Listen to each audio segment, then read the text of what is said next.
안녕하십니까. 조선일보 경제부의 박사이자 방현철입니다. 이 시간은 받으면 많이 버는 방현철 박사의 머니머니 시간입니다.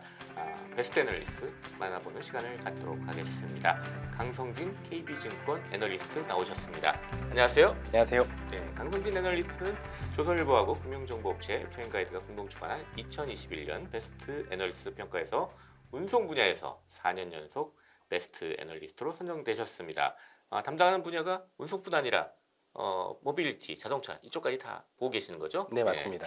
그래서 오늘은 모빌리티 산업의 미래 이거에 대해서 같이 얘기를 나눠보도록 하겠습니다.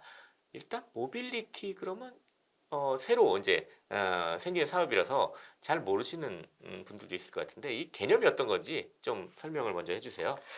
이 모빌리티 산업을 우리가 딱 들었을 때 네, 뭔가 좀 와닿지 않는 느낌이 있거든요. 네. 이거는 어떻게 보면은 19세기 사람한테 애널리스트가 뭐냐라고 했을 때 설명했을 때 예. 그 사람들이 느낄 막막함과 비슷하고 봅니다. 왜냐하면 음, 우리가 그 현재 이 모빌리티 산업을 제대로 아직 보고 있지를 못해요. 그러니까 모빌리티 산업이라는 게 뭐냐라고 정말 물어보면 저희가 이제 대답하는 말은 네. 이동을 판매하는 산업이다. 이동 그 자체를 판매하는 산업 이렇게 얘기를 오히려 하거든요. 더 잘 모르겠는데요. 그렇죠. 예.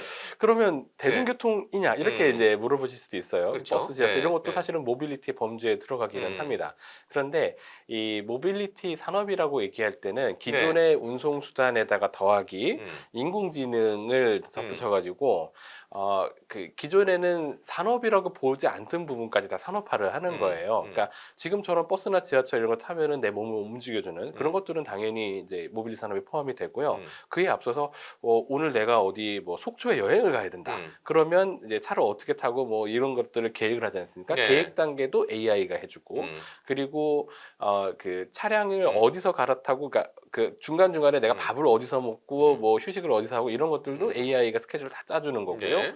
그리고 심지어 지금은 그런 이동이 우리가 워낙에 빈번하게 일하다 보니까 내가 차가 한 대 있어야 되겠다 해가지고 차를 구매해가지고 차 뭐 주차장에 세워놓고 있지 않습니까? 그런 것들도 AI가 대체를 해서 네가 차를 필요로 하는구나 이런 것들을 생각을 하고 하지만 그걸 우리가 AI를 이용해서 비용도 절감해주고 네. 안전성도 더 높여줄 거야 해서 차량을 구매하고 소유하는 방식 자체도 뭐 대여 형식 또는 쉐어링 형식으로 바꿔주고 이런 것들을 이제 AI가 다 대행을 해주고 물론 이제 운전을 하는 것 자체도 AI가 해주고 이런 식으로 이동과 관련된 앞뒤의 모든 작업을 다 AI가 해주는 것 그것이 이제 모빌리티 산업이라고 네. 말씀드릴 수 있겠습니다. 결국 이제 미래의 산업일 것 같아요. 맞습니다. 그렇다면 이제 미래의 산업, 요 모빌리티 산업에 도대체 왜 우리가 좀 지금 주목해야 되냐? 이 네. 모빌리티 산업의 혁신 비전은 뭐냐? 예. 요걸 좀 알아보고 갔으면 좋겠습니다. 예, 결론부터 말씀을 드리면 네. 인터넷이 뭐 2000년 직전 전후 해가지고 네. 급격하게 확산을 되면서 우리의 생활 패턴이 많이 바뀌었고 그 과정에서 흥망성쇠를 겪은 기업들이 있지 않습니까? 네. 그러한 변화가 모빌리티 산업이 이제 본격화됐을 때 또 한 번 일어날 거라고 생각을 하고 있기 때문입니다. 네. 그러니까 이 모빌리티 산업이 일단 인터넷처럼 대중화가 되는 그런 시기는 이제 그 안정성하고 경제성에서 기존에 우리가 이동하는 방식보다 훨씬 더 새로운 산업의 방식이 경쟁력이 있다 이런 판단이 드는 시점이 될 텐데요. 네. 그런 식으로 이제 시장에서 좋은 평가를 받아서 사람들이 차를 구매하지도 않고 자기가 직접 운전을 하지도 않고 모빌리티 업체한테 나의 모든 이동과 관련된 것들을 다 맡기겠다 이런 식으로 해서 소비자들이 이동을 할 때 네. 그때 그 모빌리티 업체들은 그 사업 자체에서도 이익을 내지만 한편으로는 뭐 광고가 됐던 또는 또 컨텐츠 판매가 됐던 거기에서 소비자의 만들어진 접점에서 새로운 매출을 낼 수 있는 게 매우 예. 중요한 겁니다. 그러니까 뭐 예전에 우리가 인터넷 산업이라고 생각을 하면은 네. 처음에는 이게 뭐 광케이블 까는 산업인가 통신사의 산업인가 하는 생각을 하고 나중엔 뭐 검색 엔진 쪽에서의 산업인가 했지만 나중에 보면은 결국 이제 네이버나 뭐 카카오 이런 데서 광고로 많은 수익을 내지 네. 않습니까? 구글까지 나타나가지고. 그렇죠. 예. 그래서 그 고객과의 접점을 장기간에 고객을 이렇게 묶어놓을 수 있는 그런 매개체를 만들어낸다는 거죠. 고객 접점을 네. 만들어낸다는 게 이 산업이 파괴력을 가지는 건데 인터넷 산업이 파괴력을 가진 건데 그게 모빌리티라는 기술적인 혁신에 의해서 또 한 번 나타날 수 있다라고 생각을 하는 거죠. 모빌리티 기술 혁신 이런 얘기 들어보다 보니까 이제 드는 생각이 이제 자율주행하고 뭔가 연결이 될 것 같은데 어떻게 해서 좀 연결이 되나요? 이 모빌리티 산업을 구현하기 위해서 필요한 기술을 몇 가지를 얘기를 합니다. 첫 네. 번째는 뭐 방금 말씀 자율주행이 하나 있겠고요. 네. 그거 외에도 차량을 구매하는 것보다 개개인이 소유하는 것보다 여럿이서 공유를 해서 고정비를 절감하는 게 중요하다 해서 카쉐어링 관련된 네. 그런 기술도 필요한 거고, 음. 그다음에 이런 그 AI를 구현하기 위해선 컴퓨터가 이제 차량에 탑재되는데, 네. 그러다 보면은 차량이 전기 베이스의 차로 바뀌어야 되는 전기차 산업이 또 필요한 거고요. 그 외에도 뭐 커넥티비티라고 얘기하는 통신 관련된 산업도 또 필요하고요. 네. 여러 가지 기술들이 이제 필요한데, 음. 그 중에서 자율주행이 가장 저는 중요하다고 봅니다. 그 음. 왜 중요하다고 생각을 하냐면, 음. 아, 이 운송업체가 이제 모빌리티 업체로 이제 바뀌는 과정에서 네. 비용을 절감을 해야 경제성이 더 있습니다라고 소비자들이 어필을 할 텐데, 그 비용 절감의 핵심이 사실은 인건비 절감이에요. 그러니까 운전사들한테 택시 요금하면 운전사들한테 지급되는 그 금액이 가장 많은 거거든요. 이제 그런 부분들을 AI가 대체할 수 있다라는 네. 게 모빌리티 업체들의 선구자들이 가졌던 어떤 비전이고요. 네. 그래서 그 자율주행이라는 게 완성이 되면 기존에 쓰던 우버나 리프트나 뭐 카카오 택시나 이런 산업들이 무인화 기술을 접목을 할 경우에는 네. 코스트가 확 떨어지면서 이게 이익 나는 산업을 바꿀 수 있고, 다시 말해서 소비자들한테도 좀 더 경쟁력 있는 가격을 제공할 수 있다, 이렇게 되는 거거든요. 네. 그래서 자율주행이 경제성 측면에서 매우 이 모빌리티 산업을 이제 경쟁력 있게 만들어주시는 산업이고, 네. 또 자율주행 자체가 안정성을 확보를 해야 되는 거거든요. 그러니까 이게 또 이 모빌리티에 대한 비전을 가지고 있는 사람들은 네. 사람이 운전하는 것보다 컴퓨터와 센서가 운전을 하는 네. 게 눈보다 센서가 더 멀리 볼 수 있고, 음. 그리고 이 판단하는 것도 컴퓨터가 음. 사람보다 훨씬 더 빠르고, 이렇게 해서 더 안전해진다고 생각을 하는 거거든요. 그러니까 자율주행이 그런 안전성까지도 기존의 운송 방법을 더 뛰어넘는 수준까지 끌어올릴 수 있다라고 생각하기 때문에 자율주행의 기술의 완성이 매우 매우 중요한 네. 거죠. 그렇게 되면 모든 차가 다 자율주행을 해야지 안전해질 것 같아요. 네네네. 왜냐면 한 사람이라도 이게 과격한 사람이 하나 들어가서 막 그렇습니다. 하면 이게 네네네. 흐트러지니까 네네네. 그런 비전을 갖고 이제 가는 것 같습니다. 그렇다면 이 자율주행 기술 지금 현재 어디까지 와 있고 이 언제쯤 이게 상용화 될 것 같아요? 일단 그 SAE라는 단체가 있습니다. SAE요. 예. 미국에서 시작한 그 자동차 엔지니어들의 단체인데요. 예. 거기서 자율주행의 단계를 6단계로 정의를 해놨습니다. 6단계요. 0단계부터 예. 6단계, 5단계까지 해서 예. 6개의 단계가, 그래서 예, 6단계. 예, 제로부터 시작을 하는 거죠. 예. 그래서 레벨 1, 레벨 2까지는 현재 많이 구현이 돼 있어요. 레벨 2는 요즘에 차를 사시면은 그 전방에 갑자기 보행자가 나타나면 자동으로 브레이크를 밟아주는 또는 경고를 주는 네. 그런 기능이라든지, 차선을 변경하려고 할 때 옆에 차가 있으면 띠띠띠띠 소리가 네. 난다든지, 또는 이제 차선 변경 자체를 차가 잘 스스로 해준다든지, 이런 것들이 저 운전하다 보면 깜짝깜짝 놀라요. 갑자기 핸들이 막 예, 자기가 딱 예, 잡아주더라고요. 그렇습니다. 예. 예, 그런 기술 정도가 이제 레벨 2에 해당이 되고요. 예. 거기까지는 자율주행이라고 하지 않습니다. 음. 근데 레벨 3부터 이제 자율주행에 들어가고요. 예. 레벨 3는 차가 자율주행을 기본적으로 AI가 해주는데 사람이 계속 지켜봐줘야 된다. 그래서 만약에 자율주행이 이거 내가 잘 못하겠는 환경인데라고 판단을 하면은 사람한테 넘기고, 그 운전권을 넘기고 사람이 즉각적으로 이제 받아줘야 되는 그 정도의 자율주행을 3단계라고 하고요. 예. 그다음에 4단계부터는 사람한테 운전을 이제 넘기지 않고 AI가 계속 가는 건데, 4단계는 일정한 지역 내에서만 이제 자율주행을 보장을 하는 거고, 네. 5단계는 어떤 환경, 어떤 지역에서도 자율주행을 다 보장한다. 이게 5단계까지거든요. 현재의 그 자동차 업체들 중에서 선구적인 몇 개 업체들이 3단계 자율주행을 제한적으로 이제 상용화를 했고요. 네. 4단계에 대해서는 23년부터 25년 사이에 많이들 상용화를 하겠다는 얘기를 하고 있고, 그런 상황입니다. 근데 이 완전 자율주행에 대한 비전이 처음 나왔을 때는 네. 원래 2020년에 이게 구현이 될 거라고 얘기했었거든요. 지났잖아요, 이미. 예, 지났죠. 예. 그러니까 그랬던 전력이 있기 때문에 네. 완성차 업체들이나 뭐 자율주행 개발하는 업체들이 2023년, 5년 요때의 그 기한을 또 잘 지켜서 그때 또 상용화되는 레벨 4 이상의 서비스를 과연 출시를 할 것인가 좀 지켜봐야 됩니다. 그래서 이게 완전히 이제 융성한 시기가 되려면 적어도 2025년 이후인 거고, 뭐 2030년까지 미룰 수도 있고, 그렇게 예. 생각을 해야 될 것 같습니다. 그런 기술들이 다 들어가려면 자동차 산업하고 모빌리티 산업하고 이게 뭐 어떤 긴밀한 관계가 좀 있어야 될 것 같은데 어떻게 좀 이해하면 될까요?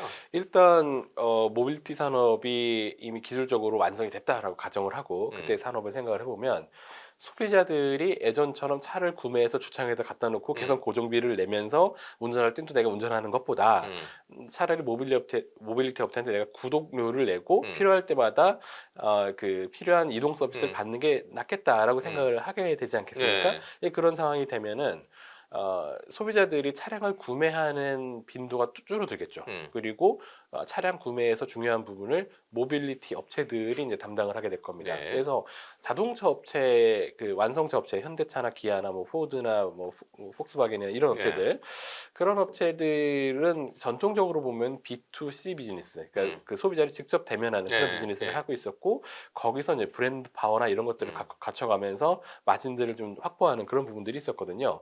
근데 그럴 수 있는 힘이 앞으로는 좀 조금씩 음. 약해질 거고 그 결국 모빌리티 모빌리티 업체들이 대량 구매를 하게 되는 그렇습니다. 식으로 갈 수도 그 있겠네요. 일종의 이제 갑이 생기는 거죠. 음. 자동차 업체 입장에서. 음. 그래서 지금까지는 자동차 업체가 자동차 산업의 어떤 리더로서의 역할을 하고 네. 부품사들에 대한 리더십을 발휘를 해서 음. 자동차라는 그 재화를 만들어 소비자한테 넘기는 그 음. 위치에 딱 있었는데 이제는 그 자동차를 모빌리티 업체한테 넘기는 입장이 되고 음. 모빌리티 업체가 소비자를 이제 음. 장악을 하게 되는 이런 상황이 될 거라고 보여지니까 음.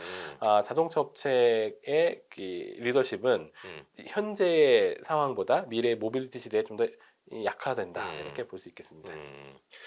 지금 뭐 또 하나 이제 이슈가 이제 전기차 기업으로 상당히 주목받는 테슬라가 또 자기들도 자율주행 기술 지금 많이 개발했다 이렇게 지금 나오고 있잖아요. 네. 이 테슬라의 자율주행 기술 요건 어느 정도로 좀 봐야 될까요? 테슬라의 그 앨런 머스크 CEO는 네. 굉장히 이제 뭔가 이슈를 많이 만들어내는 음. 사람으로 유명하죠. 음. 그래서 2016년에 제가 기억하기로는 2017년이 되면 풀 셀프 드라이빙이 가능해질 거다 이런 음. 얘기를 했었는데 그런 말들이 음. 여태까지 음. 지켜지지 않았고 음. 최근에 들어서는 올해도 쉽지 않을 거다 이런 음. 식의 이제 얘기들이 나오기 시작을 했습니다. 네.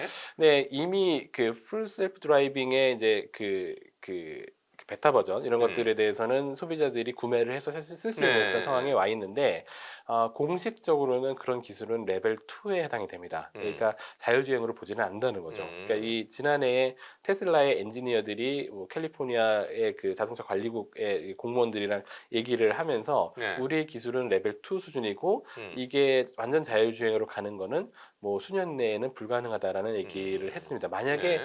우리는 레벨 4 이상의 완전 음. 자율주행차다라고 하면서 이 차를 팔기 시작을 하면 음. 그러면 이 사고나 이런 것들이 발생했을 때 책임을 완성차 업체가 자동차 지게 되는 업체가 지게 거거든요. 되는군요, 예, 그렇게. 그러니까 예. 테슬라가 스스로 볼 때 음. 그 정도의 수준은 안 되는 거죠. 음. 그래서 지금까지 말은 풀 셀프 드라이빙이라는 음. 말을 붙이기는 하지만 실제로는 운전의 책임은 예. 소비자한테 있습니다라는 거를 명시하면서 차를 음. 팔고 있어서 많이 대중에게 알려진 것만큼 음. 자율주행을 완성한 건 아니다 이렇게 음. 말씀드릴 수 있겠습니다. 그 자율주행 기술 약속한 대로 잘 안 되는 네. 게 무슨 허들이 있기 때문에 그럴 것 같은데 여기 어떤 허들이 그럼 있는 건가요? 결국은 사고의 책임을 누가 물을 음. 것인가가 중요할 거고요. 예. 그 레벨 4 이상으로 가면은 운전의 책임을 일단은 AI가 담당을 하는 게 음. 되고 AI는 자동차 회사에서 이 차에다 심어서 파는 거기 때문에 음. 이 자동차 회사가 인명사고나 이런 것들이 발생을 했을 때 거기다 책임을 져야 네. 되는데 지금도 보면은 테슬라 차량을 이용을 하다가 음. 아, 뭐 뭐 셀프 드라이빙 그거 했다가 사고 나는 경우 예, 있죠. 예. 사람이 죽는 예예예. 경우도 뭐 있었고, 예. 예. 아니면 뭐 보행자를 죽이는 거나, 뭐 예. 이런 일들이 뭐 일어나고 있단 음. 말이죠. 이 상태에서, 이 차들에 대한 그 사고에 대한 책임을 모두 이제 자동차 메이커가 감당을 음. 하기에는 자기들이 계산할 때도 네. 이 수지가 안 맞겠다라는 음. 생각이 들기 때문에 이 안전에 대한 음. 그 리콰이어먼트를 자동차 업체 스스로 생각하기에도 불충분하고 음. 뭐 각국 정부도 뭐에 따라서 좀 다른데 규제를 이제 그 자동차 회사한테 부여하는 그런 음. 국가들이 있다면 그런 국가에서는 규제 때문이라도 음. 내가 이 차를 자율주행이라고 타이틀 붙여가지고 공식적으로 팔기는 음. 아직은 기술이 불안전하다라고 생각을 하는 거죠. 예. 자, 이렇게 해서 오늘 모빌리티 산업의 미래 이 얘기 쭉 해봤는데 그렇다면 투자는 도대체 어떻게 해야 되느냐 이게 궁금합니다. 네. 투자 그러니까 아이디어는 어떻게 어, 만들 수 있을까요? 사실 지금은 아직 모빌리티 산업이 제대로 만개하지 못한 그런 음. 산업입니다. 그래서 그 지금의 관건은 뭐냐면 이 허들을 하나씩 제거를 해 나가는 거거든요. 지금 단계에서 가장 빠르게 허들이 제거돼 가고 있는 부분은 전기차화하는 겁니다. 그러니까 기존의 내연기관차에서 전기차로 넘어가는 그런 네. 단계고 이 단계에서 지금 그 바게닝 파워를 쥐고 있는 업체들은 뭐 제가 담당하는 업체들이 아닙니다. 그래서 제가 투자 의견을 말씀드리는 게 아니라 산업의 네. 흐름을 그냥 말씀드리는 예. 건데 배터리 업체들이 되는 거죠. 그러니까 배터리 업체들이 일단은 뭐 굉장히 좀 강한 포지션을 좀 가지고 있는 상태가 되고요. 네. 근데 제가 예측을 할 때는 자율주행 기술이 완성이 되면 음. 마이크로소프트 같은 회사가 과거에 그랬듯이 너도 나도 저 소프트웨어, 저 OS를 우리가 자동차에다가 심어야 되겠다라는 생각들을 할 거기 때문에 네. 그런 자율주행 OS를 완성한 기술 업체들이 나중에 각광을 받는 그런 시기가 올 겁니다. 네. 근데 그렇게 해서 모빌리티 산업이 이제 만개를 하게 되면 그때는 현재 인터넷 기업들을 생각을 해보면 아까 말씀드린 것처럼 부가 서비스를 이제 제공을 해서 미디어도 팔고 뭐 광고도 붙이고 하면서 돈을 벌지 않습니까? 네. 그 고객 접점을 쥐고 있는 모빌리티 업체들이 다양한 컨텐츠들을 결합하고 자기들의 소비자 접점을 활용하게 되면서 그때는 또 그런 업체들이 각광을 받게 될 겁니다. 그러니까 이런 일들이 앞으로 한 10년여에 걸쳐서 이제 쭉 나아갈 일들이라고 생각을 하고 있습니다. 그런 정도 이제 투자 아이디어를 좀 가지면서 이제 산업의 변화를 좀 보자 이렇게 네네네. 생각을 하면 되겠습니다. 자, 오늘은 강성진 KB증권 애널리스트 모시고 모빌리티 산업의 미래에 대해서 얘기를 나눠봤습니다. 마지막으로 저희 시청자 구독자 여러분께 마무리 인사 부탁드리겠습니다. 예, 이 모빌리티 산업은 아직 도래하지 않은 산업이라고 할 수 있고요. 비전이 굉장히 멋있습니다만 현재로서는 투자 아이디어로 연결할 부분이 마땅치 않은 게 사실입니다. 그래서 투자자분들께서는 이 모빌리티 산업의 흐름의 전반적인 그 흐름을 이해를 하고 계시고 장기적인 투자 아이디어에 반영하시는 게 좋을 것 같습니다. 예, 시간 내주셔서 감사합니다. 네, 감사합니다. 지금까지 강성진 KB증권 애널리스트 그리고 저는 조선일보경제부의 박사기자 방윤철이었습니다. 그럼 다음 시간에 또 뵙도록 하겠습니다. 감사합니다.